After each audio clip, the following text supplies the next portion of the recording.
And there we go. Right, okay, so what I didn't realise is when I changed the stream there, it basically cut off the other stream that I had going. So, yeah, GG, thank you very much. A very warm welcome to episode 3 of the Sponsorship Surgery. If you have just joined us, which many of you will be, a very warm welcome. It's been a bit of a hectic start to the night, shall we say. I'm not on my normal streaming setup. My PC is all dismantled. It's all packed to bits from my move to South Africa. I am on my little spare backup PC. I was going to leave it on hiatus, and I thought, no, we can't. We've only just started doing the sponsorship surgery, so we need to try and keep things going. So, if you've never been here, my name is David Christie. This is Camber, and what we do is we try and do our very best to level up the drivers and the motorsport world. We do that by offering lots of education, we do that by working together, and we do that by elevating each other up. This is a weekly show in which I will take questions from you and answer them to the best of my ability. We'll also share tips, tricks, tactics to try and help you get a foot up. Yeah, that's pretty much it. Obviously, it's a bit of a hectic start tonight, but bear with me.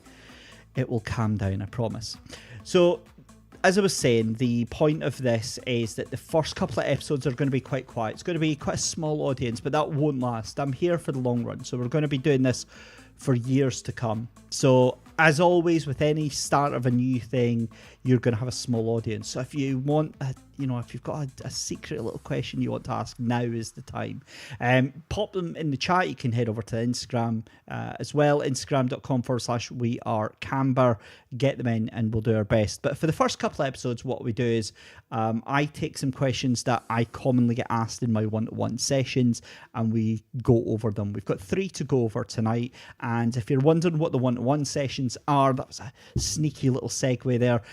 For the whole month of May, right up until the end of May, I'm doing something called May Power Hours, which is a special 60-minute one-to-one virtual session, just me and you. Anything you need to know, media questions, media training, or if you've got business questions, or if you're looking for help with your sponsorship strategy, that's exactly where to go. £59 for 60 minutes or £100 for 2 hours. Head over to Instagram to go and get it booked. Head over to the website or head over to Calendly. I promise that's the shilling done. Right. It's been a fairly traumatic start, so let's just get straight into the first question, shall we? Because, yeah, it's been brutal. Right. So, the first one isn't quite a question, but it's more of a plea from me. This is something that I have had to speak about at least 4 times this week with drivers, and that is how and why you need to stop using your free email addresses like Gmail or at BT Internet or at AOL. Yeah, that's showing my age right there. But you need to stop it. You really, really do. It's going to be a fairly simple and straightforward one, this, but it just doesn't look professional. It doesn't look like you're taking this seriously. If you've got, so for example, mine's instead, I've got my personal email address, which is at gmail.com, but my business one is at wearecamber.co.uk. And, just having that .co.uk or .com or whatever you want, it does add that gravitas. It does add that extra kind of authority into what you're doing. It turns you from being a person into a brand, an entity. So it's kind of a no-brainer. So that's always my first suggestion. Whenever I see an email coming in from a Gmail from one of my drivers, it's the first thing that I pull them up on. It's like, you cannot be doing this, especially because there's such a misconception that it is just, it's beyond my reach. Some drivers don't want to do it because of the financial outlay. I'm here to tell you that you can get your own email address, you can get your own website for much less than you think. So I'm not sponsored by any of the companies that I'm going to be mentioned shortly, but I'm going to kind of walk you through what I do to set myself up with a new website or a new domain. There are a couple of steps that are involved with it. And unfortunately, like everything else, being a small business owner or an entrepreneur, which is what you are as racing drivers, you need to kind of pull up your sleeves and get your arms dirty with this. You don't need to know everything about it, but you do need to be willing to learn a bit about this. So the great thing is making this investment early on nabs you your domain name, which is like, say, davidchristieracing.co.uk or .com, or David, even just your name, whatever you want, you can have that as your email address, and you can have usually multiple email addresses linked to that as well. And the other thing is, as I said, the financial outlay isn't anywhere near as much as you would think it is.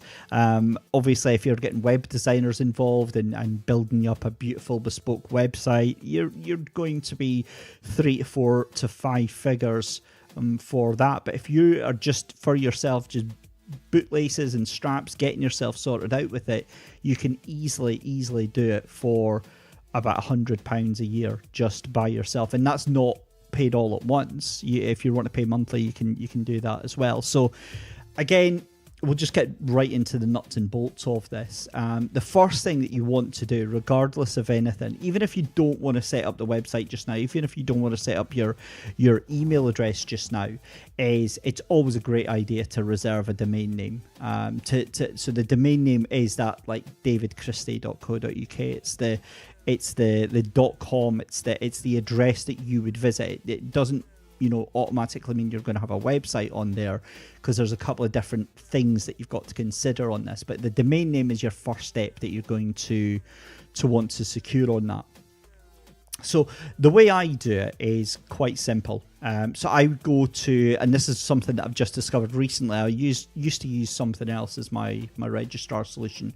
But you can go to domains.cloudflare.com and you can type in a domain name, right? So let's imagine davidchristieracing.com. Right, okay. Well, that's a great start, isn't it? Right, there we go.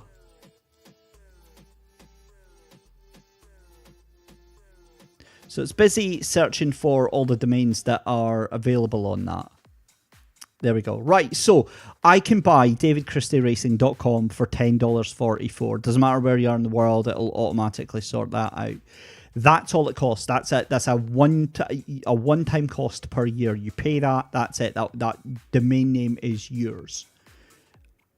Super simple, right? You can have .com, or you can have different versions of it. You could have a .co.uk if you wanted to, or it doesn't need to be first name, last name, racing.com. You can have a racing team name, or you can have just your name, whatever you want. It doesn't matter. But the simple fact is that David, or hello at davidchristieracing.com, is still always going to look better than davidchristie2022 at gmail.com in the terms of any sort of business proposal or business conversation whatsoever. It's always going to look a lot better. So it's a no-brainer. It's an easy win. And even if you don't want to get any further into the weeds than this, that's all you need to do at this stage. You can just buy the domain name, and then that's you done and dusted. But the next step on this,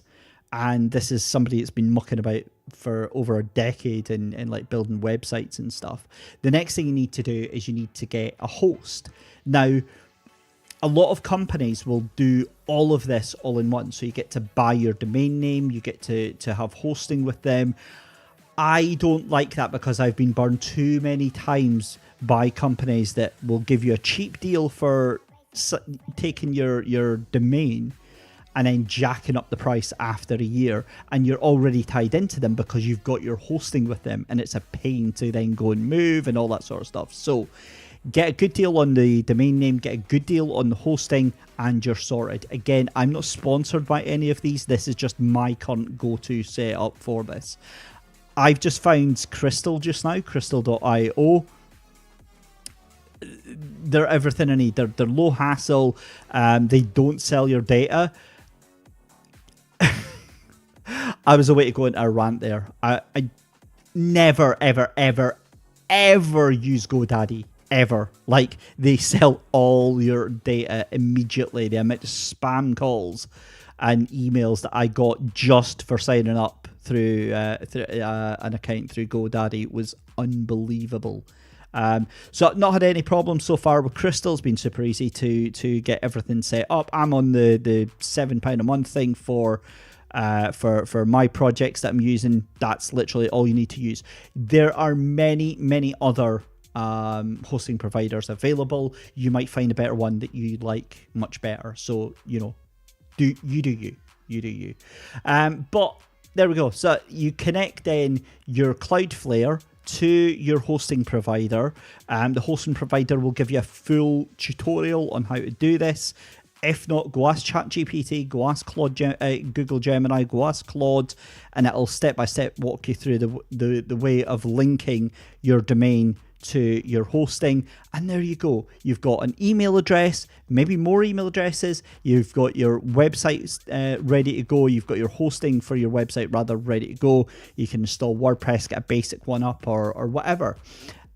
I'm not going to go too much further into the details on that because it's already super technical and I've already lost half of you at this point. But just know that it's an option. Just know that it's something that you can do and that can easily elevate how you look to businesses. Remember, every single thing that you do, everything that you do is about your image. Everything has to be thought about.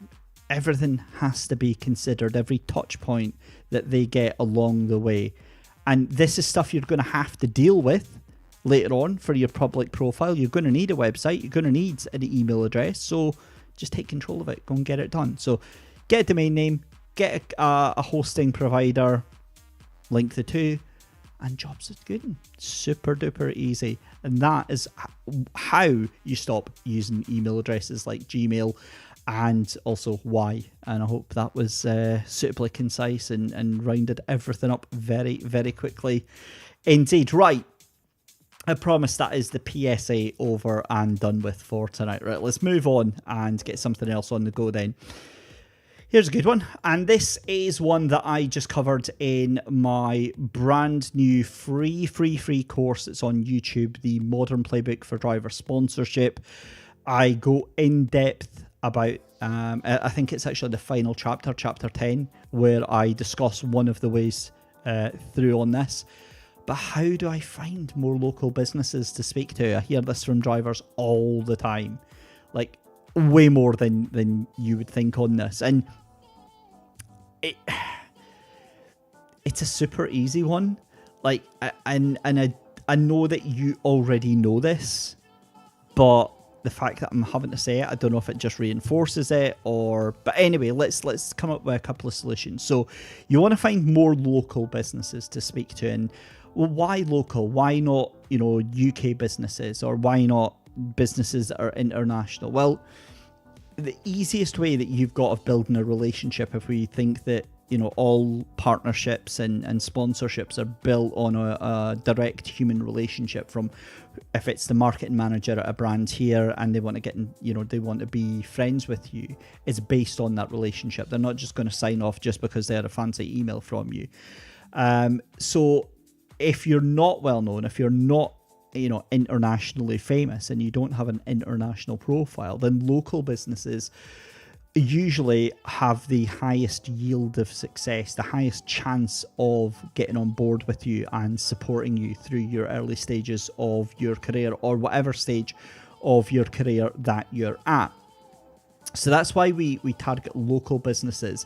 And also, they've got a better chance that they might have even heard of you. They might know you. They might like you already. And also, it's a good optic. It's an easy win for brands and businesses to say that they're getting behind somebody from the local area. So that's why you would want to target a local business. But how you do that, there's a number of ways. Now, the most obvious one, and this is the one that doesn't really count as an answer, but I'm going to say it anyway, because sometimes some drivers do accidentally overlook this, and asking your friends and family is the easiest one. Asking your friends and family if they know any businesses or companies in the area that they think you should speak to, or that they know people that are involved in. And that's a really, really easy one, because then potentially not only do you get names and people to speak to, but also maybe a warm introduction. Ask them if they can, if they're on speaking terms with them, ask them if they can introduce you, or send them your way, if that makes sense. But the other one that's maybe not so obvious, and this is what we kind of went into on the course, was the power of business networking meetings. Now, I'm going to have a controversial opinion. I know, me never. I thoroughly, I'm very, very wary of business networking meetings. There's some of them that I actively avoid. That's me personally. Your mileage may vary. You might have a very different experience, but without calling them out directly, some of them just feel a little bit parasitic. Some of them feel like, it's more about the numbers than actual genuine connections. I don't want to feel pressure to go and give Bob the Glazer 15 phone numbers because that's my target for the week. I want, people to introduce me because they think, oh, well, somebody might actually genuinely be interested in me. So have a look for around you. And you can do this on Facebook or through search engines. You can look even on Eventbrite, which is quite a cool way if you're here in the UK, for local networking meetings. Try and find the ones that don't have a membership fee, or even if you have to pay to go to the event, that's fine. But try and avoid the ones that try and get you into a membership. Try and look for ones maybe that are focused towards different areas. For instance, up here in Scotland, we've got ones that are aimed towards the tech community, which I love going to. They're just awesome stuff. Shout out to the Tech Scaler team and the Unfiltered Coffee Mornings up here. But yeah, go into different coffee mornings, and again, just be nice. That sounds like a super weird thing to say, but you don't go to a coffee morning to pitch. You go there to listen, to speak to people, to hear what they've got to say. The most powerful people in coffee mornings are those who are listening, are those who can make the connections, are those that can pay attention and find the other people in the room. And again, in the course I go over this, but the power of being a connector, the power of knowing about local businesses, even if they're not directly supporting you, just being able to have your finger on the pulse, brings a hell of a lot of power, a hell of a lot of kudos your way. So that's definitely something to get behind as well. The other thing is you can have a look at your local press. You can have a look at your local newspapers. That's an easy way to find local businesses in the area that are looking for attention. How often you see local newspapers struggling to fill their sheets with interesting stories, and there'll be the most random story about a butcher opening a brand new shop, or a carpenter that's just started up and got their business up and going. Things like that are ways to build a connection with someone. You can say, oh, hey, I saw your story in XYZ in the XYZ paper. Congratulations. You can also use LinkedIn or social media to find lots of the local businesses that are trying to get things going and trying to get attention and trying to get business. For instance, again, up here in Aberdeen, there's a Facebook group run by a woman that I know quite well, and it's literally people post in that Facebook group about problems that they have that they need solved, and then she'll then refer a business or a brand that are on their list to go and chat to them. But again, things like that, it's a free group to go and join. I'm not saying you go and join that particular group, but what I'm saying is there might be a group like that in your area that could be a way to find these businesses to talk to as well. The other thing that's really important is you can find all of the local businesses you like, but it's really important to also have a way of managing who you're speaking to as well. Now, that could be anything from a super simple spreadsheet to a complicated customer relations management tool like HubSpot or whatever. But you need to have a way of monitoring and managing those connections that you've got and those relationships that you're building, and what stage you're at with them. Are you friendly with them? It makes things a lot easier when it comes to going to these networking meetings. The other thing as well is not everybody wants to be your friends. Not everybody will like what you do. Not everybody will be interested, and that's okay. So another key part of finding more local businesses to speak to is being okay with them not wanting to speak to you. It's not everybody's cup of tea, and more power to them. But I have yet to go to a networking meeting where there hasn't been quite a bit of buzz about that line getting dropped of, so what do you do? Yeah, I'm a racing driver. That does kind of spark every single time that, oh wow, that must be so cool. And it is cool. Remember to keep it positive, and I know quite a few drivers that have been in that situation where they've had that energy and they've had that positive reaction to, oh, so you're a racing driver, and they're like, yeah, it's all right, it's fine, it's nothing to write home about. Your idea is, you're wanting to excite people, you're wanting to get them in on your journey, so always be positive and all that. So there's a couple of ideas. Ask around for your friends and family is your absolute no-brainer.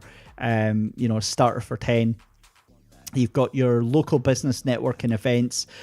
You can also find industry events as well. If you've got a particular industry that you're involved with, say that you're self-employed or you're working for another company or something, and they do industry events, they're always a great way to find other businesses in the area. The only problem with them is they might not be local if it's, say, like a national conference. But if it's something in the area, then that might be something for you as well. And then obviously, as I said, social media, things like LinkedIn, Facebook groups, even looking on Facebook. Google Maps is actually a really good thing for finding local businesses as well, because think about it, you use Google Maps all the time, type in coffee shop, and there's 200 coffee shops in your local area. Type in plumber or XYZ supplies, I guarantee you'll find at least 50 in your local area, whatever it is that you search. So there's lots of different tools.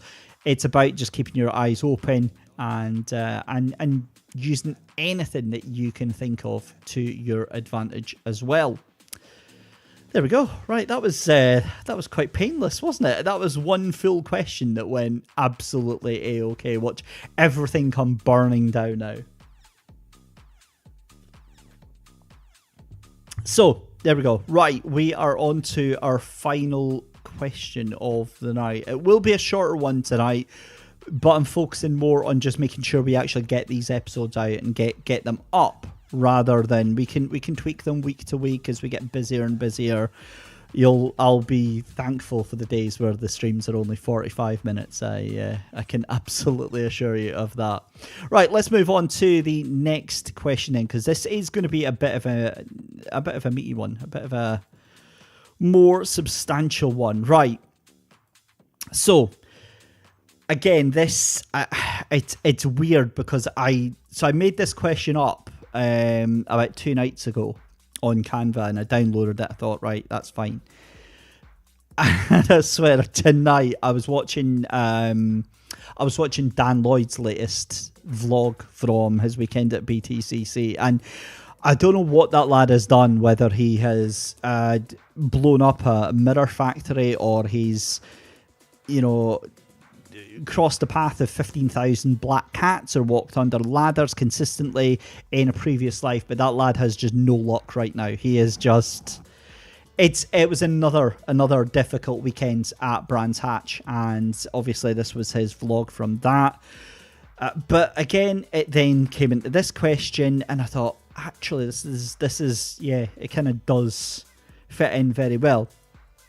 But I've had two drivers that I've been chatting to that had a disastrous round one, big repair bills, and this was the kind of...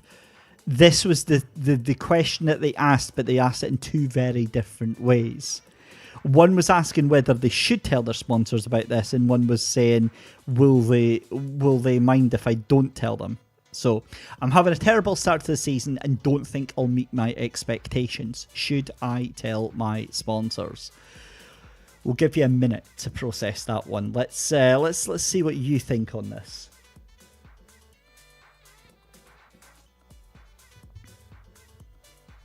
So, I hope the resounding answer, I hope the overwhelming answer from you was yes on this one. I'm going to break some news to you. This might be difficult for you to hear. Sponsors aren't likely to be sponsoring you for your championship winning performance, unless that's, unless you're at a high national/international level of play. It's more than likely that they've sponsored you or partnered with you for other reasons, for content that you put out, for access to your audience or access to business contacts that you have. It's not likely that it's going to be just about your on-track performance. That being said, you absolutely, at all times, have to be open, transparent, and honest with your sponsors and supporters and partners in your career.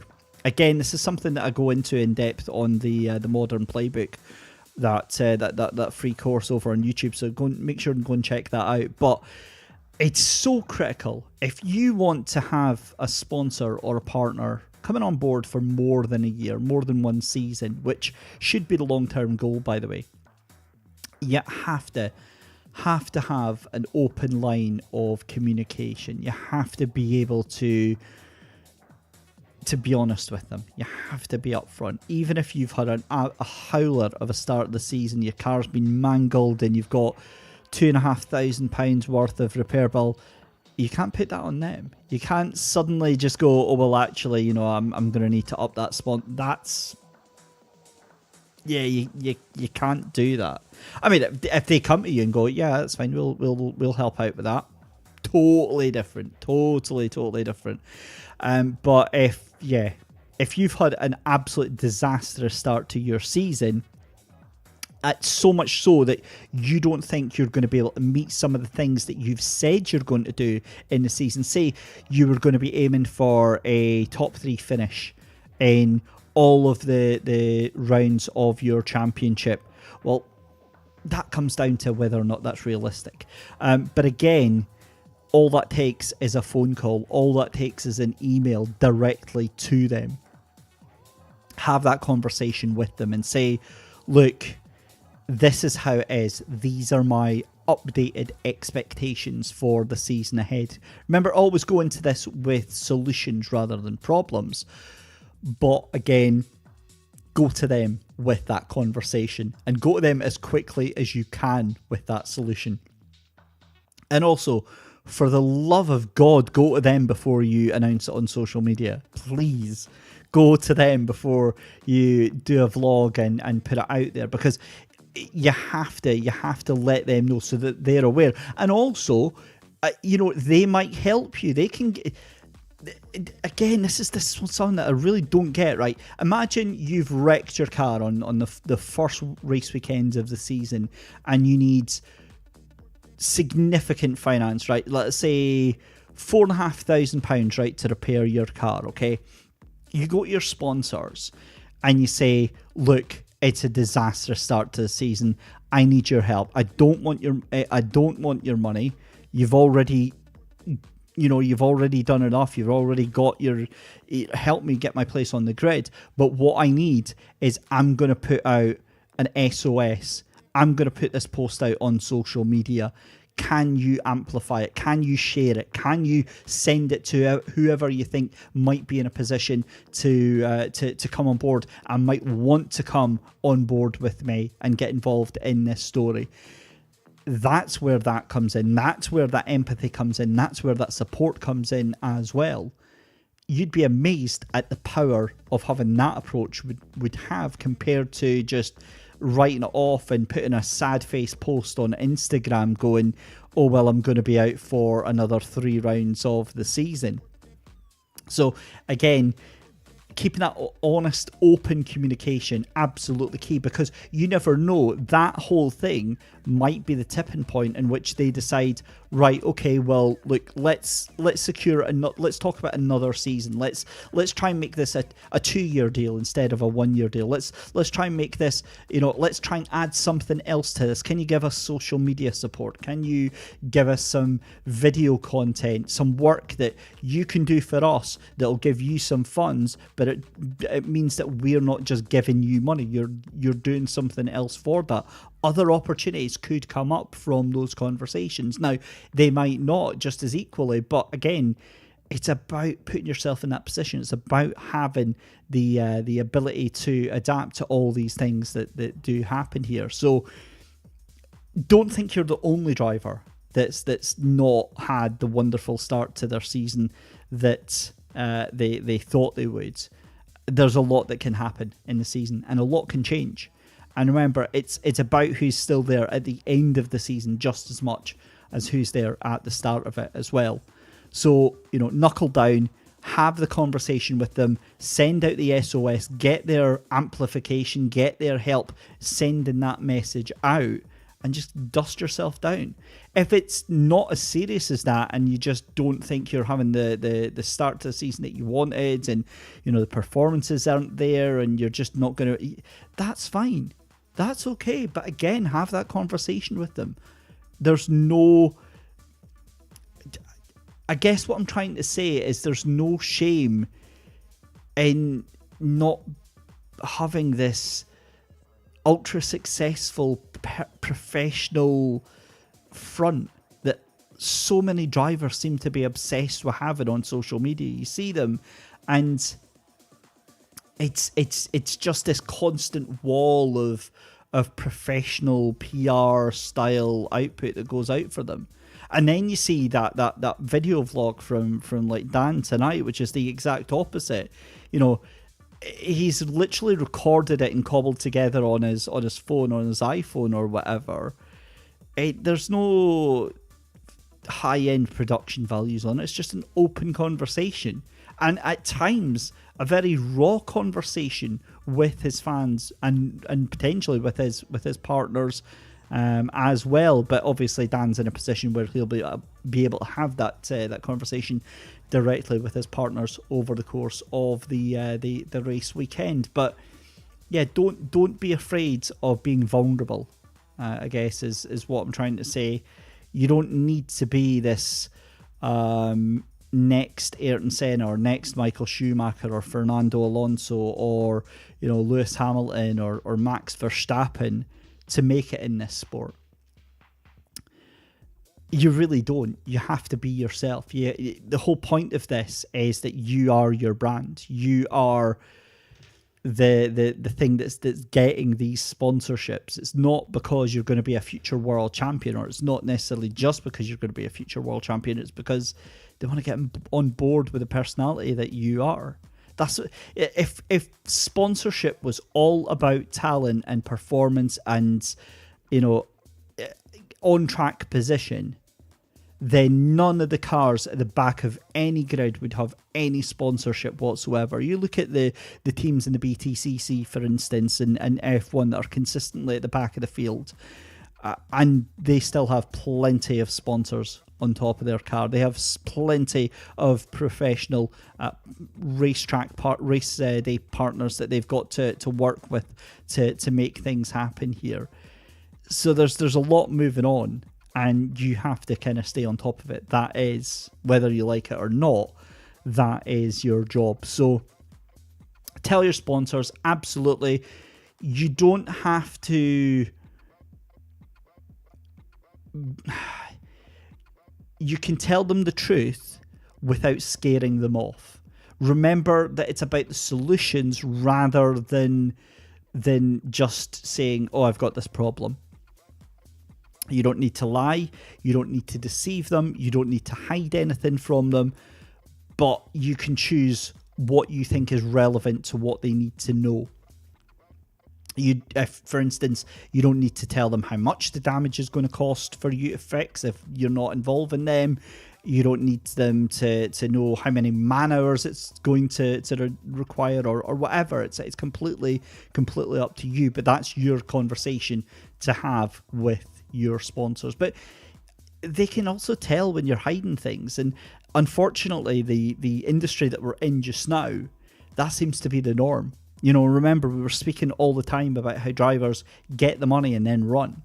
You know, they get the money and the sponsors of the brands never hear anything outside of a chain email that gets sent out after every race weekend going, yeah, I came fifth in the race, and there's nothing else outside of that. So be different, be bold, be the one that kind of breaks the mold on this, because there is plenty of room to do that. So there we go. That was quite a ramble, but yes, you should tell your sponsors.